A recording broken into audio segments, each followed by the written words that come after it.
গাছের উপরে পাখি কিংবা বানর দেখবেন, এটাই স্বাভাবিক।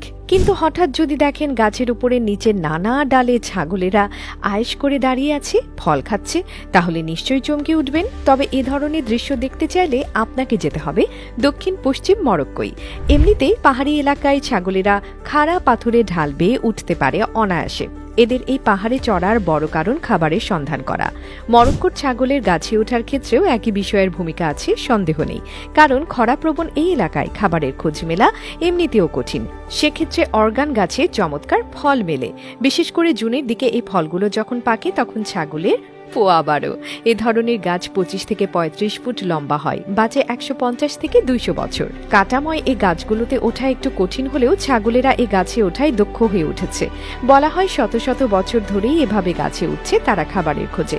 তবে সাম্প্রতিক সময়ে ছাগলের এই গাছে ওঠা নিয়ে নতুন একটি তথ্য বের হয়ে আসছে। এটি হলো, এই অঞ্চলের মানুষেরা পর্যটক টানতে ছাগলকে অনেকটা বাধ্য করে গাছে চড়তে।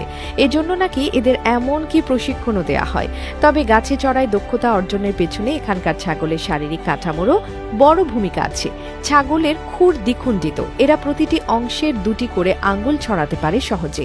এটা ভারসাম্য রক্ষায় সাহায্য করে। এদিকে এদের পায়ের পাতা নরম, এটি একে গাছের বাকল আঁকড়ে ধরে রাখতে সাহায্য করে। এছাড়া এদের পায়ের বিশেষ 2টি আঙ্গুল, যেগুলো ডিউক্ল নামে পরিচিত, যা গাছে উঠতে ও পাহাড়ি ঢাল বেয়ে নামতে সাহায্য করে। এই ছাগলেরা খুব সহজে ফলের খোঁজে এক ডাল থেকে আরেক ডালে চলে যেতে পারে লাফিয়ে। কখনো অবশ্য কোনো শিকারী প্রাণী কিংবা বিপদ দেখলেও গাছে ওঠে এরা। এবার এই অর্গান ফল ও ছাগলের এই ফল খাবার সঙ্গেও যে বাণিজ্যিক একটি ব্যাপার আছে, এটি বলছি। মরক্কোর দক্ষিণ পশ্চিমের আধা মরুময় অঞ্চল সউস উপত্যকায় বেশি দেখা যায় অর্গান গাছের। এই ফল এক ধরনের তেলের গুরুত্বপূর্ণ উৎস। ওই তেল বেচে ভালো আয় হয় এই অঞ্চলের মানুষের। এ ধরনের ফলে বেশ শক্ত বাদামের মতো একটি অংশ থাকে, যার চারপাশে থাকে মাংসল অংশ, যেটি ছাগলেরা খায়। প্রতিটি বাদামের মতো শক্ত অংশটির ভেতরে 1টি কিংবা 2টি তেল সমৃদ্ধ বীজ থাকে। জুন জুলাইয়ের দিকে ফলগুলো পাকে। স্থানীয় বারবার গোত্রের লোকেরা ছাগলকে এই ফল খেতে দেয়। তবে শক্ত বাদামের মতো অংশটি ছাগলের হজম প্রক্রিয়ায় ক্ষতিগ্রস্ত হয় না। মলের সঙ্গে বের হয়ে যাওয়া এই বাদাম সংগ্রহ করা হয়, তারপর বীজ বের করে তেল তৈরি করা হয়। সালাদ ও প্রসাধনী তৈরিতে এটি কাজে লাগে। এমনিতে নরম মাংসল অংশটি শক্ত বাদাম বা বীজ থেকে আলাদা করা বেশ কঠিন কাজ, তাই এই কাজে ছাগল ব্যবহার করা হয়। অবশ্য ইদানিং আধুনিক কিছু প্রক্রিয়ায় ছাগলের সাহায্য ছাড়াই এ ধরনের তেল উৎপাদন করা হয়, কারণ কেউ কেউ এই তেলে কেমন ছাগল ছাগল একটা গন্ধ পান বলে দাবি করেন। তবে এখনো মোট উৎপাদিত অর্গান তেলের অর্ধেকের বেশির বীজ সংগ্রহ করা হয় ছাগলের সাহায্য নিয়ে। তবে যাই হোক, মোটের উপর এ তেল কিন্তু খুব দামি। বিশেষ করে ইউরোপ ও উত্তর আমেরিকায় এর অনেক চাহিদা। তবে সাম্প্রতিক সময়ে এই বিষয়টির আরেকটি দিক চোখের সামনে চলে এসেছে। সেটি হলো, ছাগলকে অনেকটা বাধ্য করা হয় এভাবে গাছে চড়তে। তবে ঘটনা হলো, এখানকার ছাগলগুলো যে গাছে ওঠায় পারদর্শিতা ছিল, এতে ভুল নয়। এদের মালিকেরা যখন আবিষ্কার করলেন ছাগলের এই অস্বাভাবিক আচরণ পর্যটকদের আকৃষ্ট করছে, তখন একে কাজে লাগানোর সিদ্ধান্ত নিলেন তারা।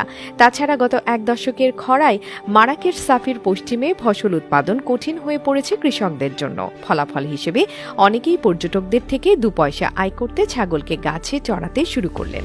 এমনকি প্রশিক্ষণও দেয়া হতে লাগলো এদের গাছে চড়ানোর। ট্যুরিস্ট গাইডরা পর্যটকদের নিয়ে আসতে লাগলেন গোট ট্রি দেখাতে। এদিকে প্রাণী অধিকার নিয়ে যারা কাজ করেন তারা দাবি করছেন, এভাবে ঘন্টার পর ঘন্টা গাছের উপর দাঁড়িয়ে থাকা ছাগলের স্বাস্থ্যের জন্য যেমন ক্ষতিকর, তেমনি গাছের জন্যও ভালো নয়।